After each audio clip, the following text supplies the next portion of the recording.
Baik pemirsa TVR Parlemen, seperti yang diketahui bahwa badai PHK massal saat ini sedang menghantui pekerja di Indonesia.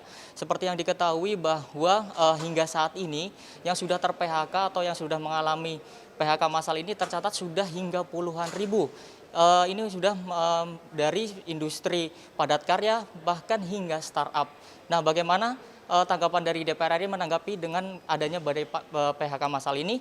Saat ini saya sudah bersama dengan salah satu anggota Komisi 9 DPR RI, Ibu Neti Prasetyani, untuk dari fraksi PKS untuk daerah pemilihan Jawa Barat 8. Baik Ibu Neti, bagaimana Bu Komisi 9 DPR RI ini melihat adanya ancaman PHK massal ini terus berlanjut ke depannya, Bu? Ya, terus terang saya secara pribadi dan juga fraksi PKS meminta kepada pemerintah untuk melakukan mitigasi dan pendataan, seperti apa fenomena, PHK massal ini. Karena dari beberapa sumber saya mendapatkan data yang berbeda ya, angka PHK ini sejak Januari sampai sekarang.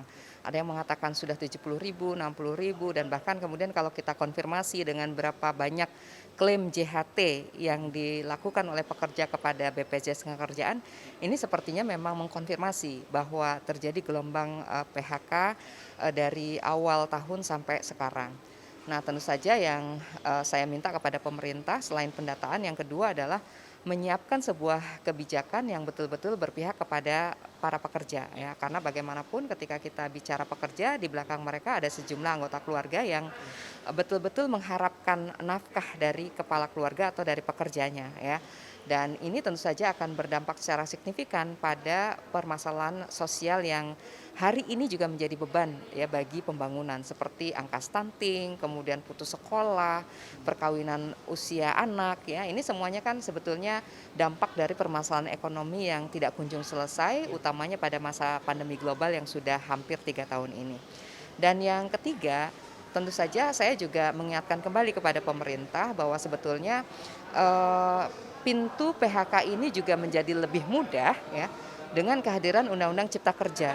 Kalau menurut undang-undang sebelumnya, eee eee, pemutusan hubungan kerja ini hanya dari 18 pintu, sekarang lebih banyak lagi menjadi 25 pintu.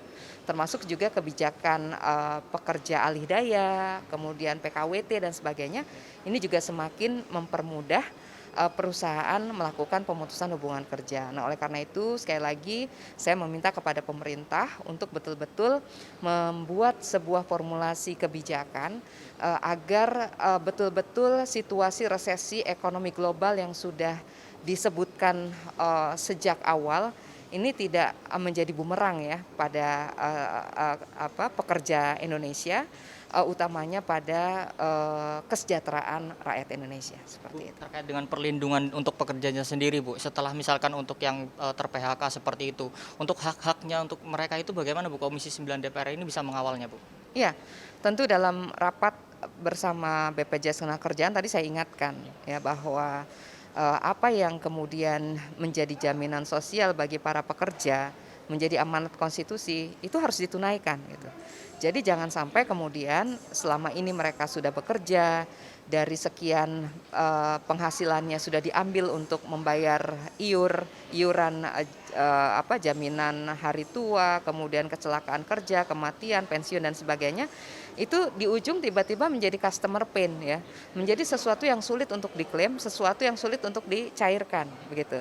Nah, oleh karena itu saya meminta kepada direksi dan juga jajaran dewan pengawas agar betul-betul, melihat ya bahwa kehadiran, BPJS Ketenagakerjaan ini justru untuk memastikan sistem jaminan sosial ini dapat dinikmati oleh seluruh rakyat Indonesia dan menjadi prestasi bagi mereka, direksi dan juga dewan pengawas, jika pekerja dan buruh miskin semakin banyak yang terlindungi dengan manfaat dari BPJS Ketenagakerjaan gitu.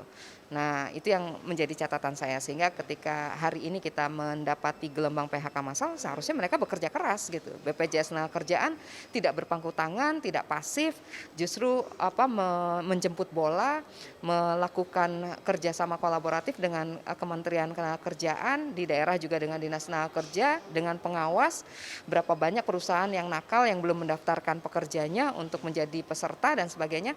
Itu sebetulnya menurut saya menjadi tugas BPJS Tenaga Dewan Pengawas bekerja sama berkoordinasi dengan Kementerian Ketenagakerjaan. Bu, sedikit lagi dari saya, Bu. Kemarin kalau nggak salah kan Komisi 9 DPR RI itu sudah melaksanakan raker juga, Bu, dengan Menteri Ketenagakerjaan ya, Bu ya.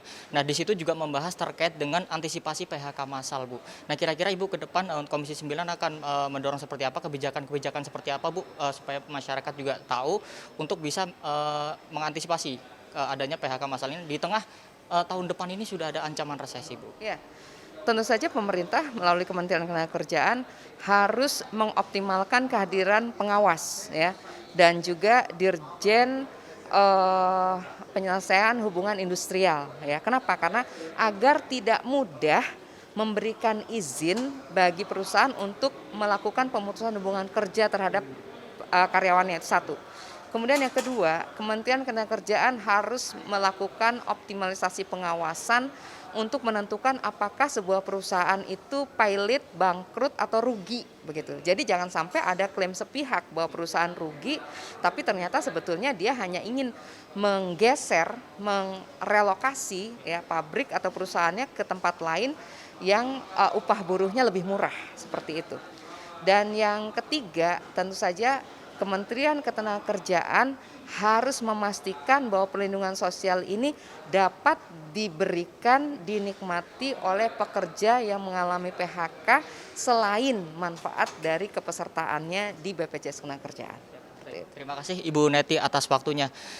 Baik pemirsa TVR Parlemen, itulah bincang-bincang saya dengan salah satu anggota Komisi 9 DPR RI, Ibu Neti Prasetyani dari fraksi PKS, di mana tadi Ibu Neti juga menyampaikan bahwa perlu adanya optimalisasi dari adanya pengawasan, supaya perusahaan-perusahaan atau pemberi kerja ini itu tidak semena-mena untuk bisa mem-PHK karyawannya di tengah ancaman resesi ini. Dan juga tadi juga perlindungan tenaga kerja itu juga perlu dioptimalkan atau perlu ditingkatkan juga, supaya para pekerja ini bisa merasa aman dalam bekerjanya. Sekian pemirsa laporan dari saya, kembali ke studio.